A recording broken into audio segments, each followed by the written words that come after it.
Hello everyone, मैं doctor Mohammad Arif, consultant physiotherapist, स्वागत करता हूं अपने यूट्यूब चैनल में। आज हम एक ऐसा टॉपिक कवर करेंगे जिसमें हम बताएंगे प्लास्टर कटने के बाद क्या क्या करना चाहिए। काफ़ी पेशेंट हैं, उन लोगों की ये सवाल रहता है सब लोगों का कि डॉक्टर साहब प्लास्टर कटने के बाद क्या करना चाहिए, कौन से तेल से मसाज करना चाहिए या तेल लगाना चाहिए या नहीं लगाना चाहिए, सेकाई कौन सी करनी चाहिए, ठंडी करनी चाहिए या गर्म करनी चाहिए। तो इन्हीं सब सवालों को लेकर आज हमने एक वीडियो बनाई है। इस वीडियो में हम उसी के बारे में बात करेंगे। तो चलिए शुरू करते हैं वीडियो में। होता क्या है, जब हम लोग प्लास्टर करते हैं तो प्लास्टर का जो टाइम होता है लगाने का वो कम से कम 30 से 40 दिन का रहता है। तो जब इतने दिन प्लास्टर एक ही जगह पे लगा रहेगा और जहाँ जिस हिस्से पे लगेगा हाथ में या पैर में और वो हिस्सा चलेगा नहीं, तो क्या होता है हम लोगों का वो हिस्सा जकड़ जाता है, वहाँ पे सूजन भी आ जाती है और दर्द भी रहेगा। और ये सब चीज़ें होती क्यों है, ये इसलिए होती हैं क्योंकि जिस हिस्से पे लगा दिया गया है प्लास्टर वो मूव नहीं कर रहा है बिल्कुल भी, वो एक ही अपनी अवस्था में है, ना हिल रहा है ना डुल रहा है और ना ही वहाँ का ब्लड सर्कुलेशन तेज़ हो पाता है। खून का बहाव जो होता है वो स्लो हो जाता है क्योंकि एक ही पोजीशन में है काफ़ी दिनों से। तो उसकी वजह से ये दिक्कतें होती हैं।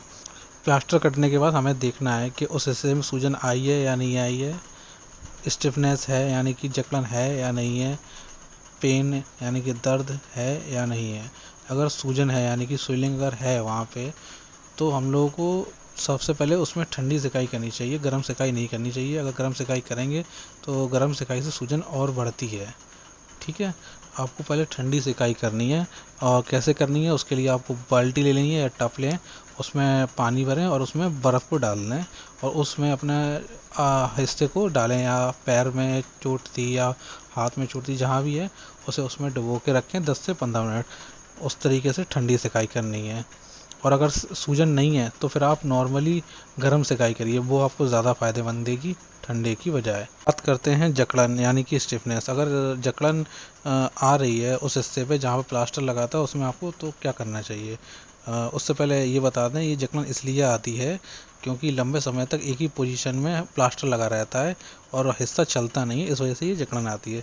तो अब ये जकड़न को दूर कैसे करना है, तो उसके लिए आपको क्या करना है, सबसे पहले तो इसमें सिकाई करनी है। सिकाई करने के बाद उसको हिस्से को चलाना है, जहाँ भी चोट लगी थी जहाँ पे प्लास्टर लगा था उस हिस्से को चलाना है, जो जो उसके चाल होती है, जो भी उसके मूवमेंट होते हैं। ठीक है, उसको चलाने के बाद आपको क्या करना है, इसमें पैराफिन वैक्स लगाना है।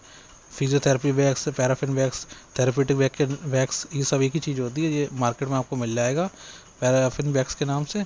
तो आप इसको लेके गरम करिए। गरम करने के बाद जहाँ पे जकड़न आई है उस पर लगा दीजिए। उस पर लगाने के बाद कपड़े से ढक दीजिए उस एरिया को 10 से 15 मिनट के लिए।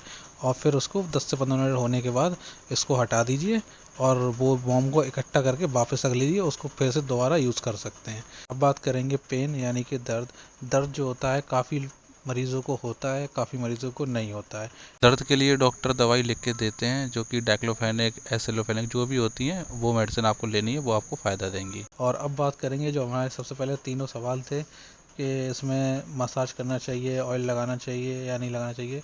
तो इसमें मसाज और ऑयल नहीं लगाना चाहिए, इससे आपको दर्द और सूजन और बढ़ सकता है। उसकी जगह जो मैंने पैराफिन वैक्स बताया है वो इस्तेमाल करें, उससे काफ़ी अच्छा रिजल्ट मिलेगा आपको। और गर्म और ठंडी की सिकाई का बता ही दिया है आपको। अगर सूजन ज़्यादा है तो ठंडी सिकाई करनी है और सूजन अगर नहीं है तो गर्म सिकाई करनी है, वो ज़्यादा आपके लिए फ़ायदेमंद है।